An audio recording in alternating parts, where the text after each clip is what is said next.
Good evening. Happy International Women's Day. Yes, indeed. Thank you so much for welcoming us, Ryan and Christian and John and everyone at the team here at the National Jazz Museum. I'm Candice Hoyes. We are so excited and honored. When I say we, I certainly mean me and everyone here to welcome Farah Jasmine Griffin. Thank you so much. So thrilled to be here. Yes.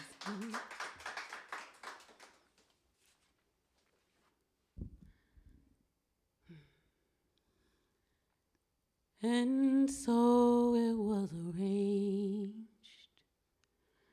The moon would follow me, whatever the way I ran.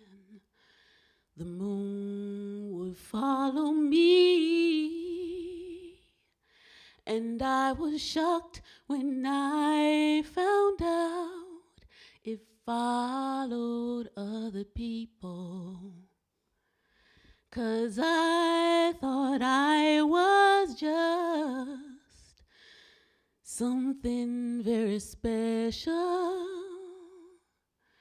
and still I didn't quite, well, I didn't quite believe it, how it could go with him when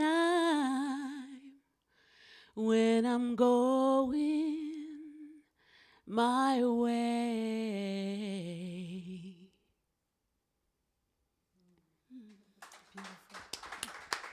Beautiful. Thank you so much. I asked Candice to start us off with her voice because I couldn't think of a better way to acknowledge International Women's Day, to bring us together in this space. So do you want to talk a little bit about what you sang, where that's from, Zora's Moon? Yes. This is a song that connects us artistically and personally. It's a song that I wrote about Zora Neale Hurston. I think everyone in this room is familiar and loves Zora Neale Hurston. And I have found that there are people who don't know who she is as I've shared the song, but I have a very intimate relationship with her writing and her life story. I first began to love her when I was a teenager, and I first found, I'd say, the artist in me when I read her in more of a sister circle in college, in a room of black women. My professor, Evelyn Brooks Higginbotham, teaches still a women's history class, a black women's history class. And it was in that seminar around that table that all of my walls came down, and I really surrendered myself to Hurston's writing. And she's always emboldened me. She was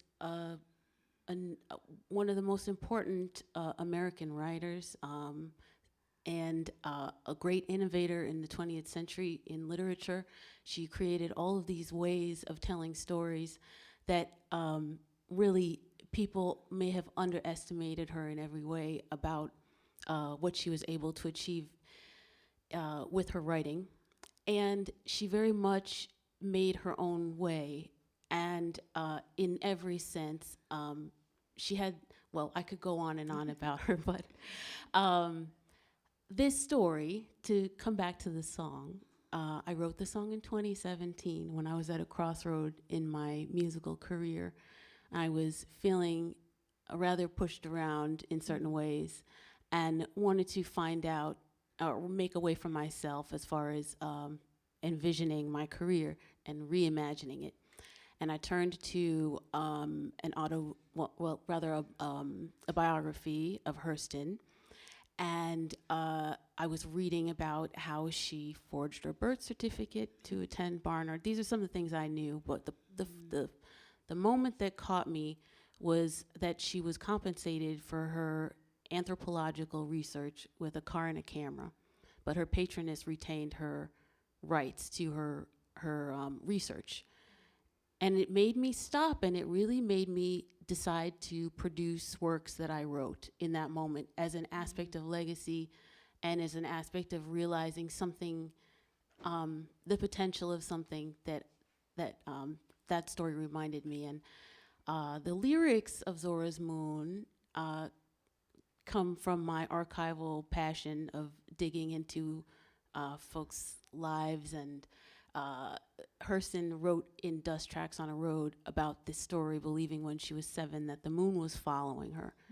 And then I found a sample of her interview in 1946 on the radio, telling this very subtle story of childhood, of Black girlhood. And as an artist knocking around, well, I wasn't knocking around New York, I'm working. But I mean to say, I'm really felt like a certain alienation that artists can feel, especially Black artists and especially women in the business. And I found it just, it just set me on fire to hear her tell a story of being a 7-year-old Black girl. You know, it's not like a PR convention to tell such a story, but it reminded me of the fortitude and the vision that she had for herself as an artist that must have been the thing that saw her through every, heartache, challenge, impasse in her career. And I wanted to share that story of Black girlhood in my own way, and released the song Zora's Moon, created a video interview installation, and reached out to Farah, and she shared incredible video sort of testimonial about Zora and the song. And so she's forever one of my heroines for sharing the song in that special way. Yeah, it's such a beautiful song. So when you go home tonight, find it. And I think that Zora is a good way to open up some of the things that we wanted to talk about tonight, because even though she came up in a period where there were all these limitations, she just refused them. And she also refused the kind of boundaries of genre, or if you're a writer of fiction, that's what you're supposed to do. Or if you're an anthropologist, that's what you're supposed to be. Or, she was like, I do everything. And I do it, I don't do everything, but I do everything, but everything I do well. Woo. That was her. And, she refused to be limited. Yes. So that same little girl who thought the moon was following her, she was like, like you say in the song, I was shocked when I found out it followed other people, follow me. She was constantly creating the ways that weren't there, opening up the paths that weren't there. Yes. And never doubting, I can't do this, So I think that and that's if such doubting, a good way. working through it. Right. I mean, we read these that's the wonderful thing. Farah and I were talking about, well, we've talked about many things, many of these related topics, but just being in a home of archives like the Jazz Museum, you can read Zora Neale Hurston's letters, anyone can. Right. And hear her process. Yeah. Which means a lot. Her process, her, I'm traveling in the Caribbean and these Bahamian fire dancers are amazing, so I think they should be on stage in New York.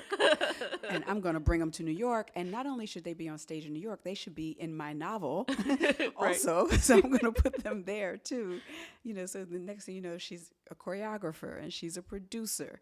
And she's, you trace back the roots to so many things, like Black concert dance in New York. And you expect Catherine Dunham, you expect Pearl Primus. You don't expect Zora Neale Hurston, but there she is. Yes. Right? And the first Black woman non-silent filmmaker, that's Hurston, 1928. Right. And we're as Lin-Manuel Miranda says, we're in the room where it happens when we're on this block in Sugar Hill, and this was one of her cultural and artistic homes. So we're in the seat of it. Absolutely. Absolutely. And so many of the women of the tradition that we love were anything but traditional, and were forging their own way because they had to, right? Yes. So, And you know, Farah, one of the things I wanted to do, which was an homage to how much I love books, and when I read your work, you often talk about your childhood. I love that part of your books because I know the theory, the dazzling depth and range of the topics that you take up in your books, but I love how you always connect it to,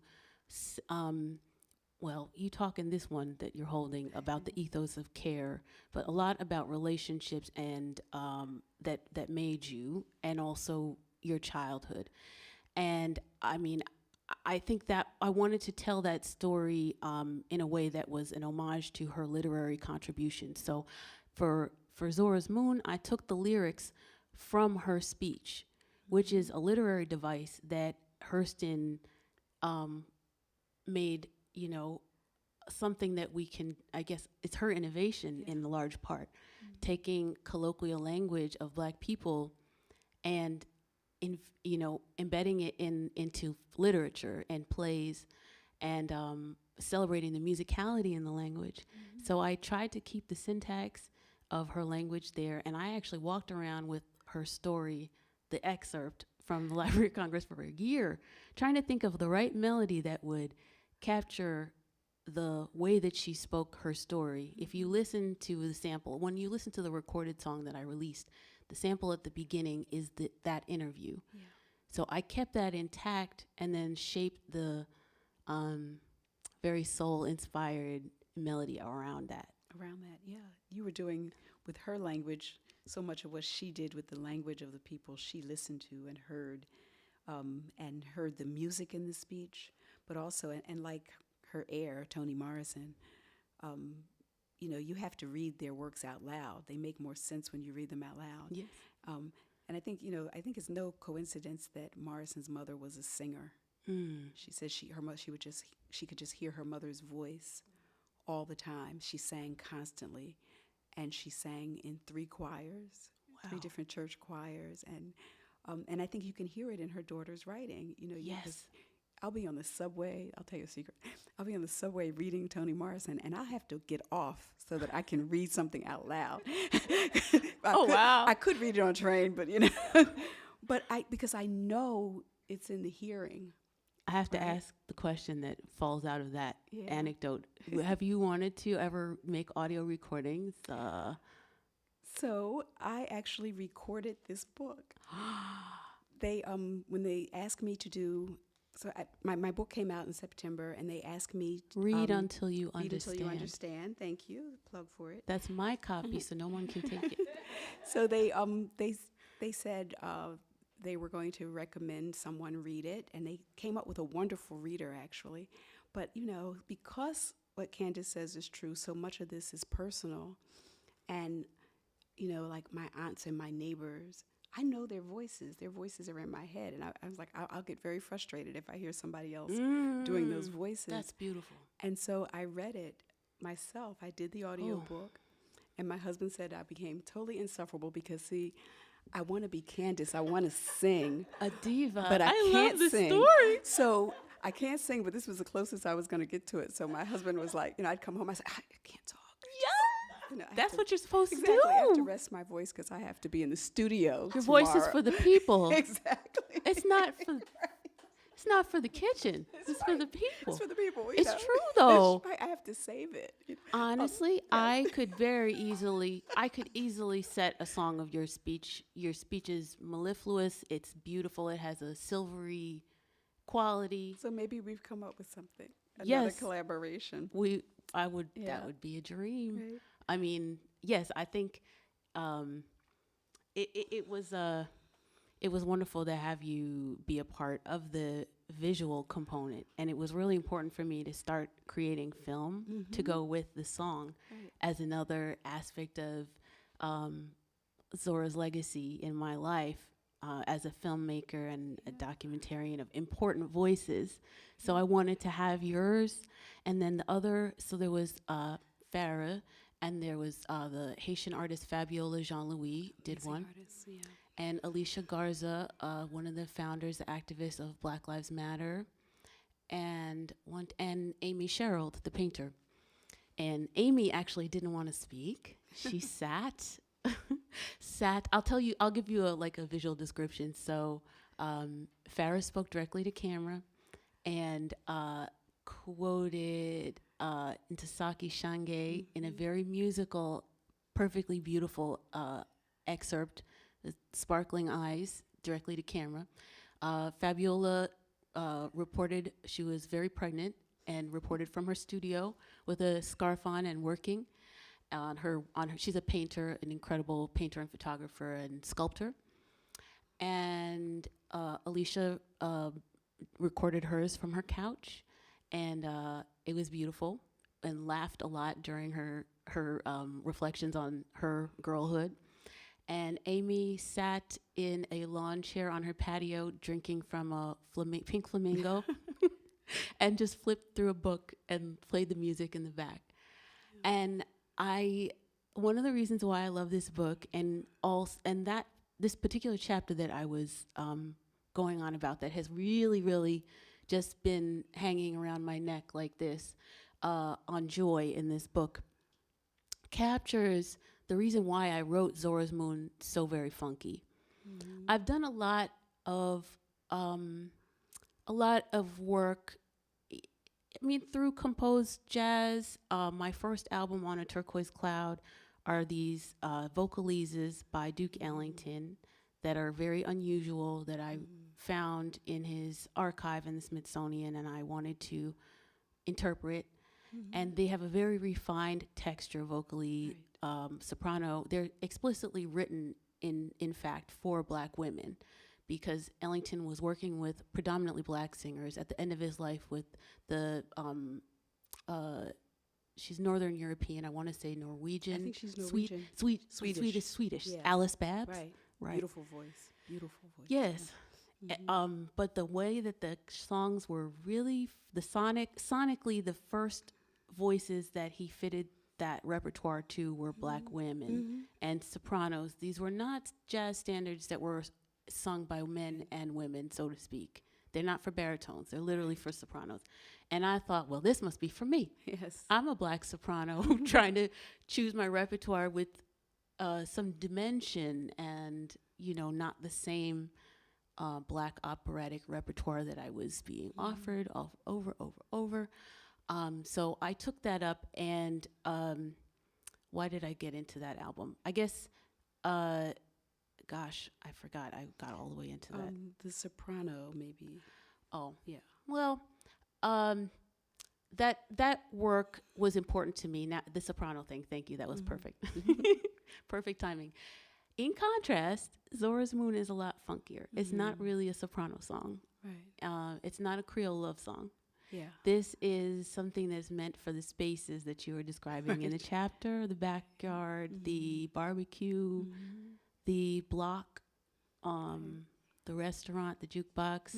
I hope the places where I first saw people coalescing to Black music, my parents' friends, basement parties, peering from the stairwell, when I'm supposed to be asleep, watching them just be free and joyful. And that's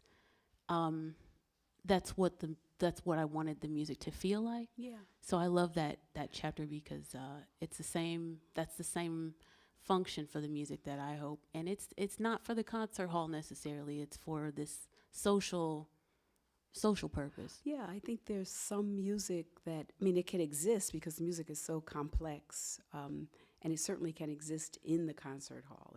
It transcends, it can move, but that there are these spaces of just a kind of everyday sociality. Yes. That to me is non-existent without music. Like, it doesn't exist without music. And when I was writing the book, much of the book is about reading and it's about books, but at some point I thought I can't really write about everyday life, particularly of any people, but especially Black people, Black American people, Black people in the diaspora, without saying music is the most important thing. Like, it accompanied everything. Right. And what I say in the chapter is, in fact, it was so ubiquitous that I took it for granted. And it wasn't until I was removed from that space and moved from it, and music wasn't everywhere, that I realized that it had been everywhere. My goodness. So, and you're right. And it's in, I can tell you until today, I can tell you if there was a picnic or a cookout or a family gathering, or my family had a little, we used to call it a restaurant. It wasn't a restaurant. It was a little, like, luncheonette. Like, it was a counter and some little benches that you could spin around on, and a jukebox. And I can tell you what was playing. Yes. In any one of those spaces. I can tell you what food it was, what the music was, Yes. who the voices were. And I can't tell you about that space without telling you about the music. So that's what I tried to capture here in those spaces. Did. Yeah. It's transportive. Yeah. And for me, I just wanted to make a sonic monument that integrated all these sides of me. And I feel like, being a professional artist, I really was contemplating some interesting things at that time, because I felt I was in the, it was after my Ellington album. I felt really proud of my work, and I believed in it. And I still felt like somehow I wanted to make it more intimately more reflective of my intimate life. Let's say that. Not my intellect. I had nothing to prove. I wanted to create a sonic monument to the things that were most close to me. Right. So my loved ones, my ancestors, my books, my things I dream about. I used to think that the moon was following me too. So when I heard that story, I had to laugh. And that's what Zora does. She definitely makes you laugh sometimes. Yeah, absolutely. So did you find, when you were deciding to, like, incorporate, your own composing, your writing, your archival work, and then you were like, okay, I'm going to make a film. I'm going to have film as part of this. And, yes. Not going to let anyone say that it doesn't belong here, or that I should be singing without all of this. Did you find precedent for that? And if so, if not, how did you just go ahead and do it? Or if you did find precedent, what was the precedent? Who were the people who you were looking to for inspiration? Oh, well, I came about in the age of the music video, and that's another aspect of integrating all the music, not just the ones I learned at music school, and not just the ones that may impress other musicians, but all the things. So certainly music videos are meaningful to me, and I still enjoy going on YouTube and watching everything visual. I've learned so much music through watching live concerts. I first came to jazz because my grandfather loved vocalists.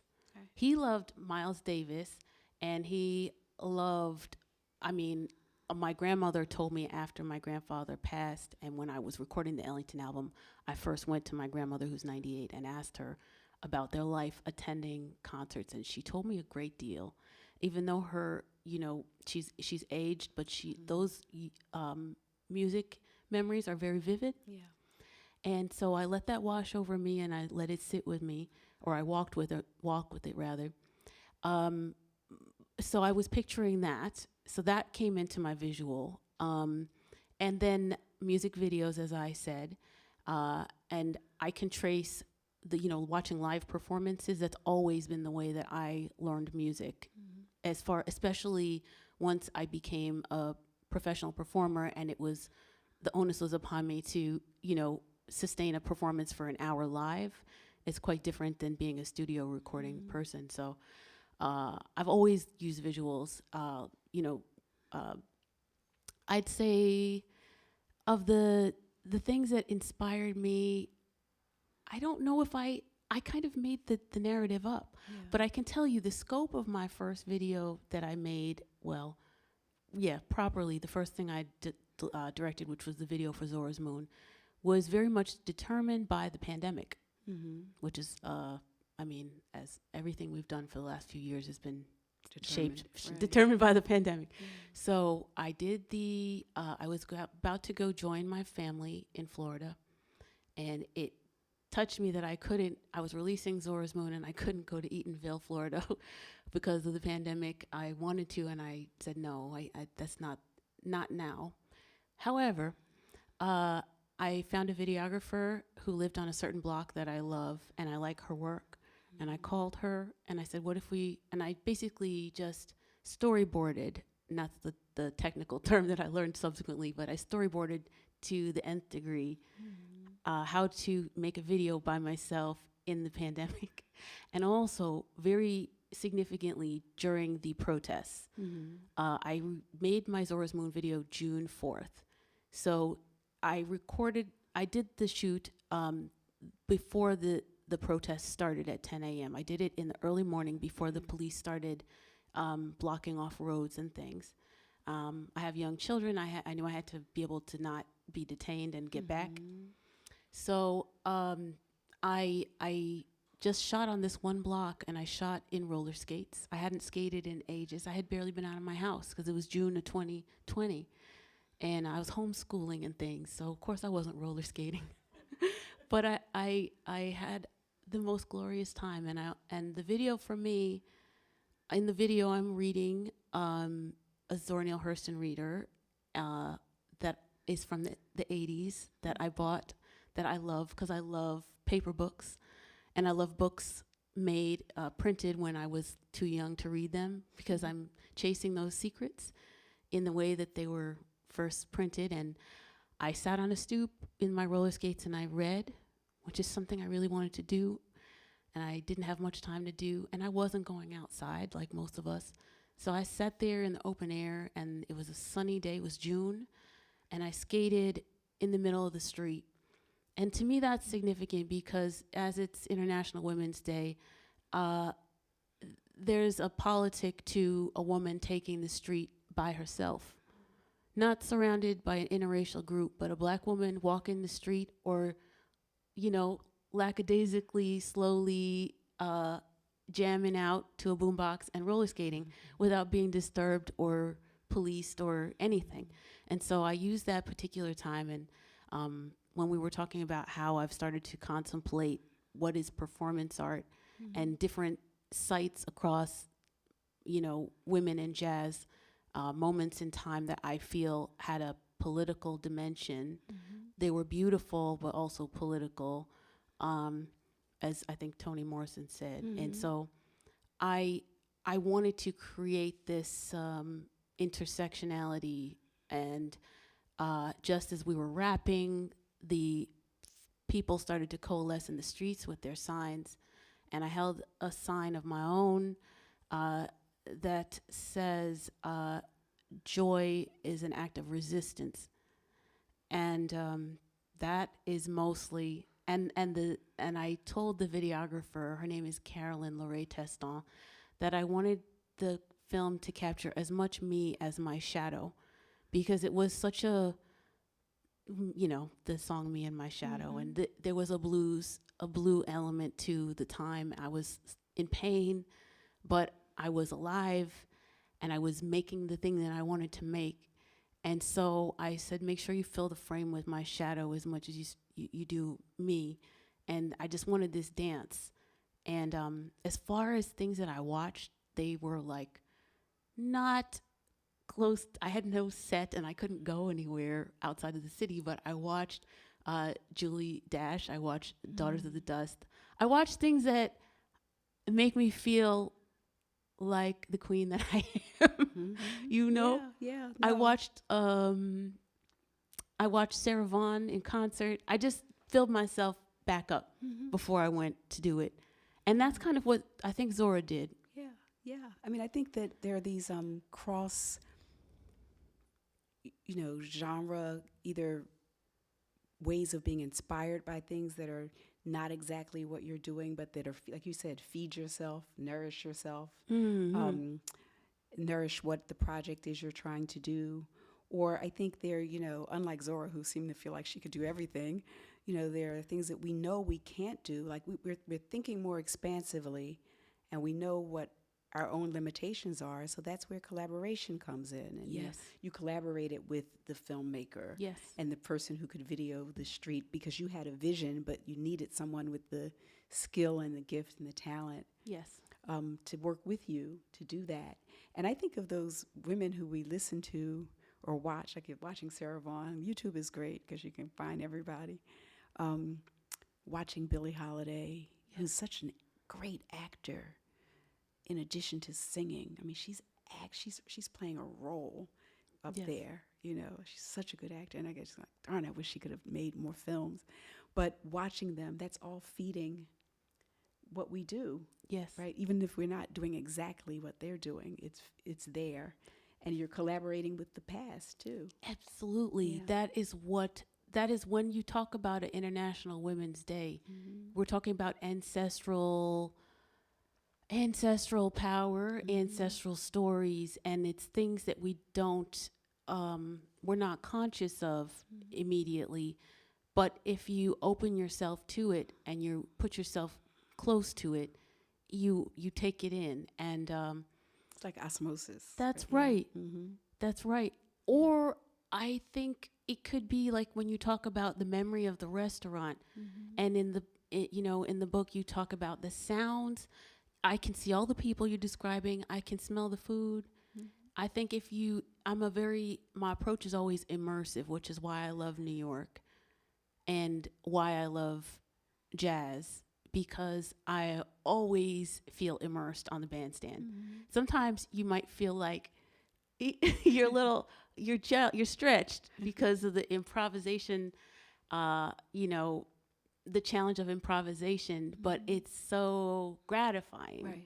And you're so tied to the present. So getting out onto the street to do this, the improvisatory nature of it didn't bother me. It's actually a very jazz approach.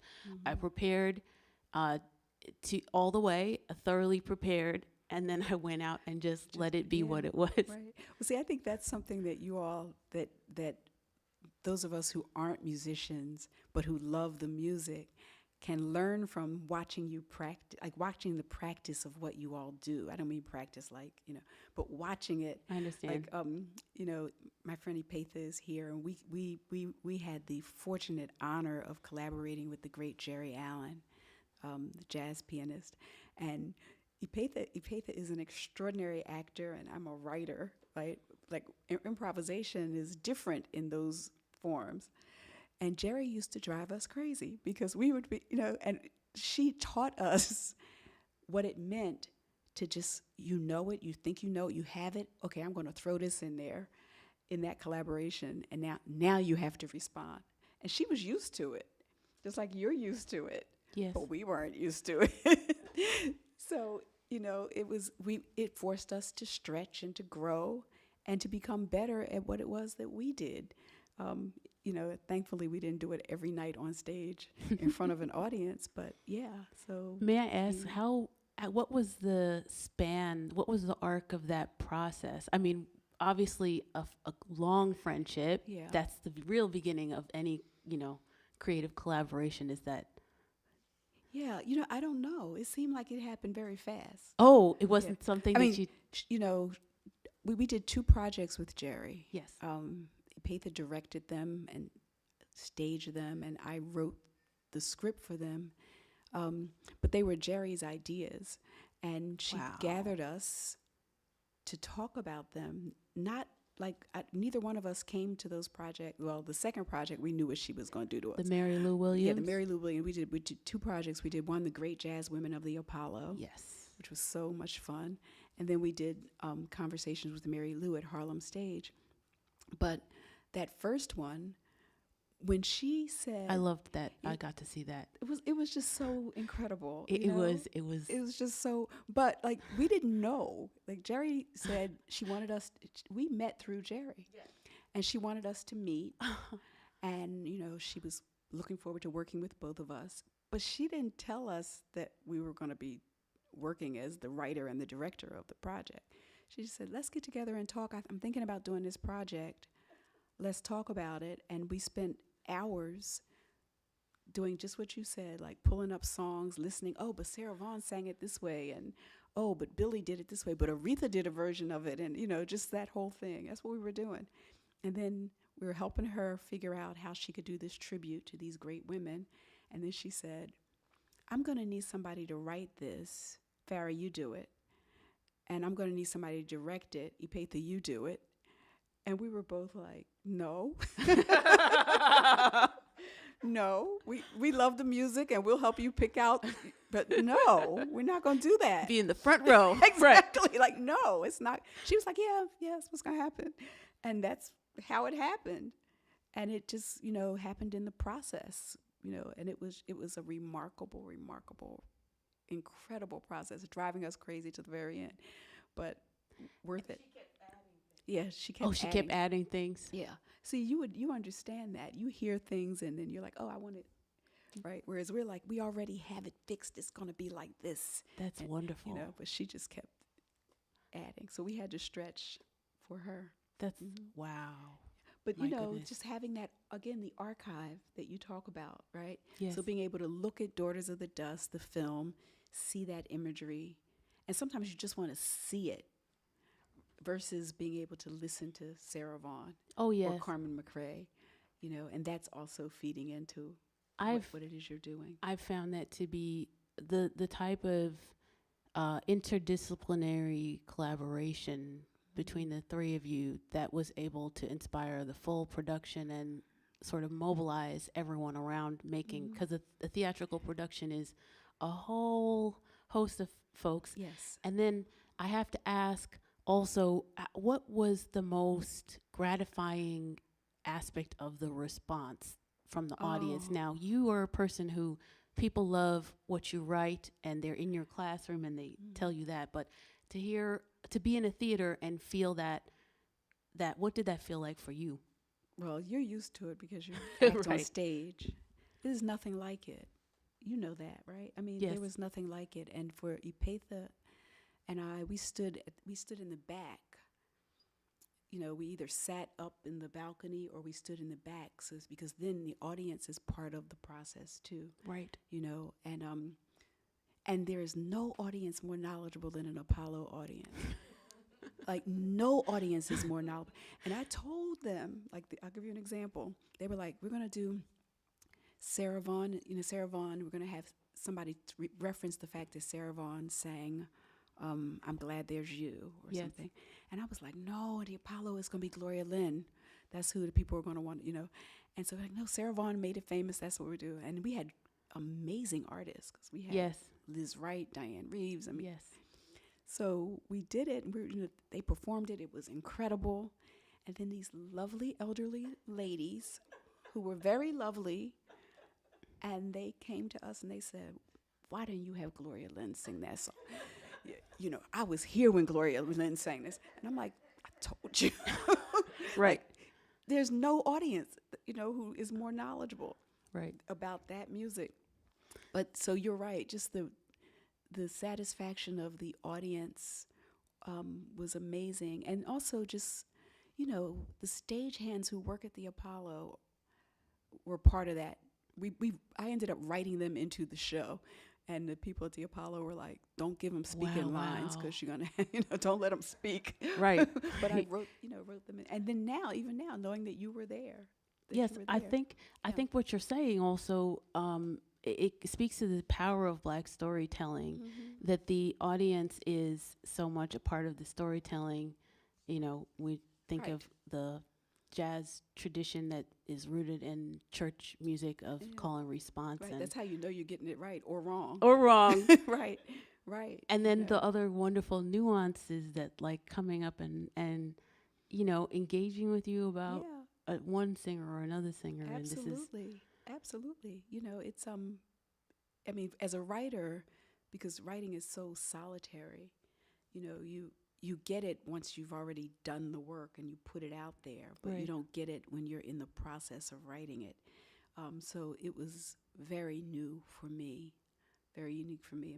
I'm always a member of the audience, but to have someone commenting in real time, that was very, very unique. I think even if you are a performer, though, the subject matter, the personal significance, and the power of the subject matter that was at hand, between the three of you is so much a part of the experience too, because applause is one thing, but it's just an aspect of it. The connection that's built when you share those stories in a way that the three of you envision together. Oh, yeah. It just inspires people, and it makes people feel cared for and seen and heard. It was the goal, you know. I mean, I think that, and you know this as well, that there's so much love. That's what I would have to say. Love for the music, love for the artists who've given it to us, love for this thing that we're creating, and love for each other. You know, and knowing that love for each other could withstand, because there were times when we would be like, I am so upset, you know, Right. I am so angry, but I'll see you tomorrow. Yes. You know, I'll be back, because this thing that we're working on is so much bigger and better. That's how that. I'm sure I'm gonna just be take the liberty and assume that you write like that too. I'm only choosing to write about things I feel that way about, where I can feel like I've reached my limit and go to bed and wake up like, what do we have to do today? Yeah, right. It wakes you up. Yes. If it does wake you up. When you are, is there anyone from like the singers who you love,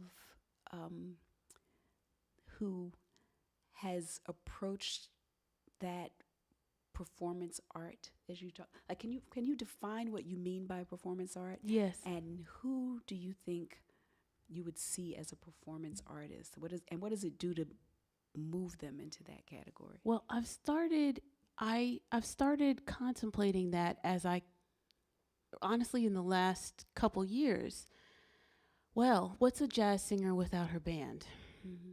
So here I am, it's 2020. I'm not going in a club. The calendar is now blank, et cetera, et cetera. What am I now? So I released this song that I had just mastered, and I was not going to put it out in the pandemic. I'm thinking I'm going to follow my way. I'm a vocalist. I'm a jazz vocalist. I'm going to play it live.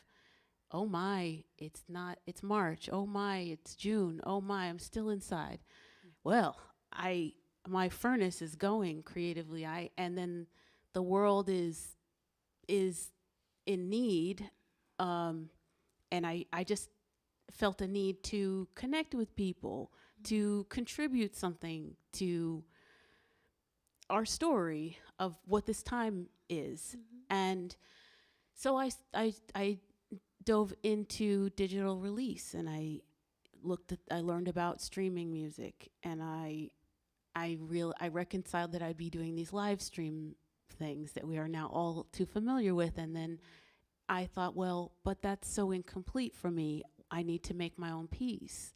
And then it occurred to me that it's a different temporal factor when you have a video, and it made me think.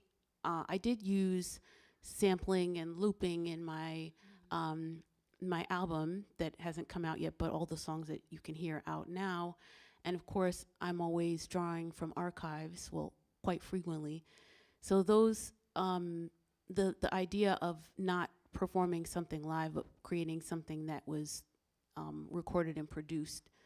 But then it occurred to me, as I said, that it's something that could be played in spaces where I'm not, and how would I want that to be? And I started researching about Black artists and performance art tradition. I discovered the artist Lorraine O'Grady, and I looked for images from this work she did in 1981 called Art Is, which was on, it was an installation where she, on African American History Day, there was a parade. So all of that, even living in Harlem, like I'm not too tied to that, but I'm now picturing it. And then the installation, in my own description, having not been there, but what I read, it was a large frame. And so the frame was moving, processing with the parade. And what I've read of what she said is that she felt that we are the art, as people, and that there's a political dimension in her art, and the statement is to affirm humanity. And I thought, well, if I'm taken off of the stage in the way that I've known it, I'm still very much in the same purpose, moving in the same purpose. So how can I explore that? And now, 2022, tomorrow, I'm going to, I've continued to create film pieces that go with my work. And then tomorrow, I'm actually going to do a live activation where I'll be live scoring some visuals that I was editing, I created this month, and drawing from, I'm excited to share this. I don't know if I ever mentioned this to you, but I found some archival footage from 1907 of Jamaica, which is where my parents are from, and so I've incorporated some of that. But I just basically, I think, I do believe that the purpose of my work is to tell a fuller story of my people and to tell a fuller story of myself. I do things that other people write now still. I'm occasionally cast in wonderful projects and I do those.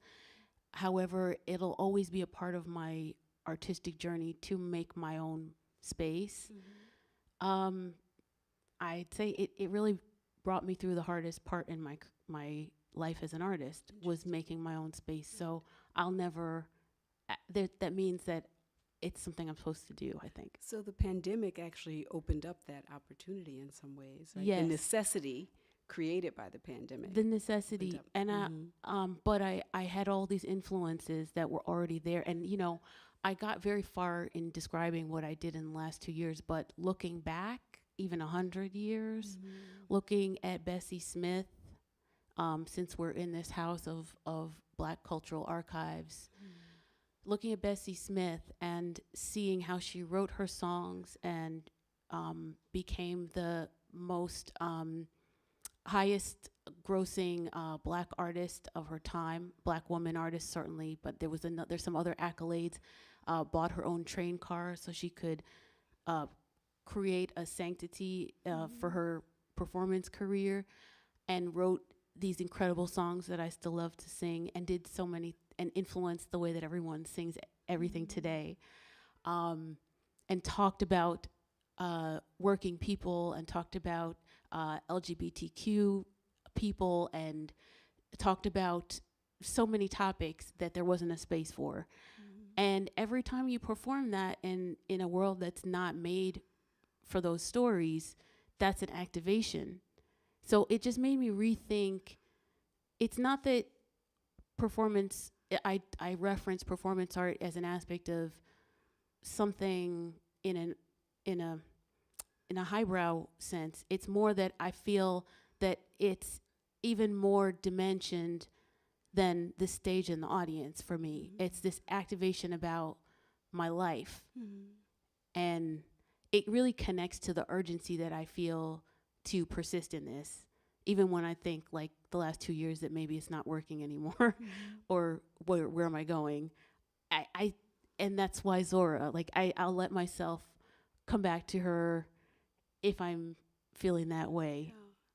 Well, you know what it reminds me of, hearing you talk? I was just thinking about, so many instances that, of course, so many of the great artists we love, I mean, they make a standard their own, right? Yes. So they're singing someone else's song, but then it becomes their song, and then someone else interprets it, and it becomes her song. But then I'm also thinking about, just listening to you, someone like Abby Lincoln, Yes. who very similarly, steps outside of several boxes that have been created, and then just like, I'm going to create my own.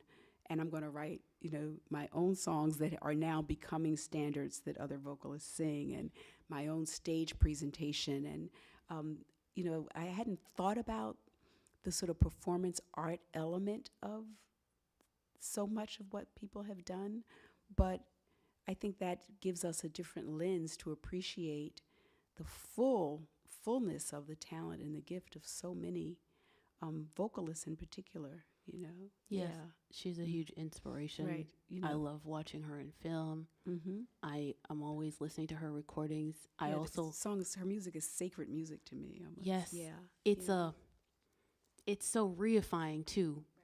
You either what no matter what age, if it's young Abby Lincoln Yep. or whatever early in the recordings, Right. or and that's the beautiful aspect of recordings, and why I will always be recording. I Yeah. love the having a portfolio of work across We time. have them.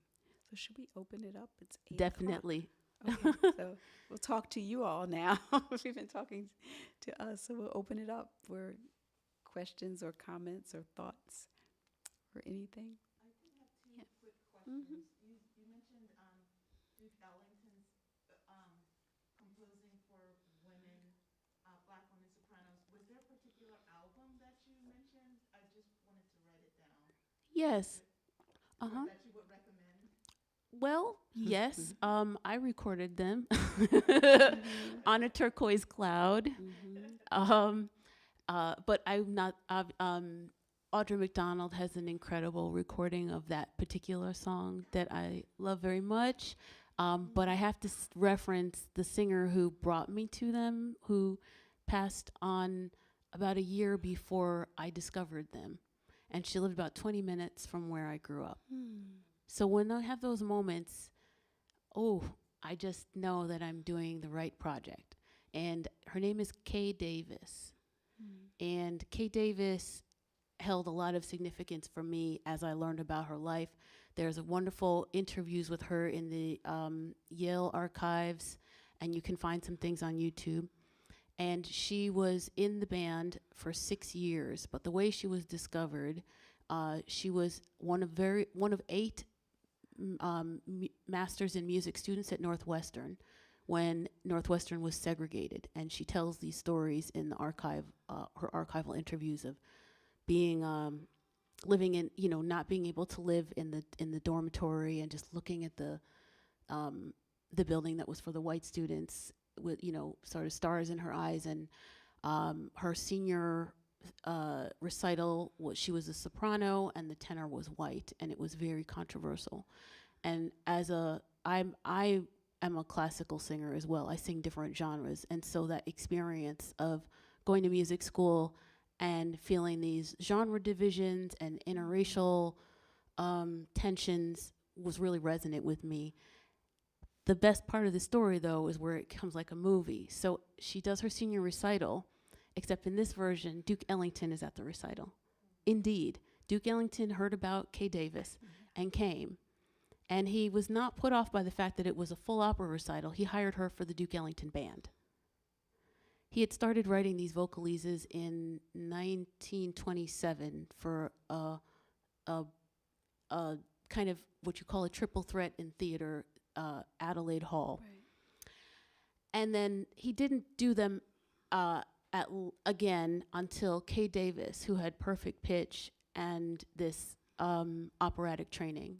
And she was with the band for 6 years as a 22-year-old black woman and a whole group of men traveling through the Jim Crow South. And she tells stories of running from dogs and police. And so I find this very, and then she was also the one who premiered Lush Life with Billy Strayhorn at Carnegie Hall.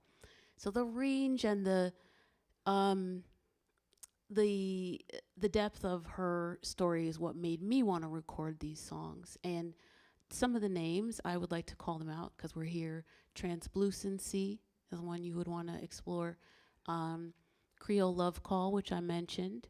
Now, these are very fascinating pieces because they can be sung by a soprano, or when the sopranos were unavailable, because Ellington was very selective about who could record them, which was also kind of daunting for me. Like long after, I was like, I hope he likes this up there. One of the instrumentalists would play the solo, but it couldn't just be anyone. It was very intentional. And so those are just some of the songs, but I really love them. Yeah. Hopefully, I should mention, I'll be performing them with Jazz at Lincoln Center on Jazz Day at Caramore with maestro composer Damian Sneed on July 31st. Remember that. Yes. Right? Yeah. They're beautiful songs. They're Really beautiful. very special. And you know, one of the times that Candice and I encountered each other was at a program down at NYU, and you were singing some songs from the Blues Minnie Queens, Riperton. right? And So then she sang Minnie Riperton, who's also one of those great sopranos, and that's when I realized, I heard you, and I was like, oh gosh, she's got the whistle range, like she can go there.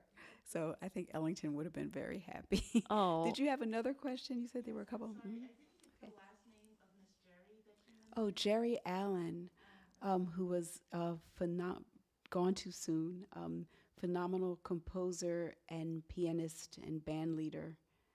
And you can find her music, many albums, everything from straight ahead to avant-garde to everything. She did it all. Yeah. Was there another? No? Thank you. Thank you. Thank you. Thank you. Thank you to the National Jazz Museum Yes, and for having us. for everyone who's viewing at home. And thank you, Farah, for your amazing company. And Glad to be here. It was great. It was Great a evening. pleasure. Yes. good night. Good night, everyone.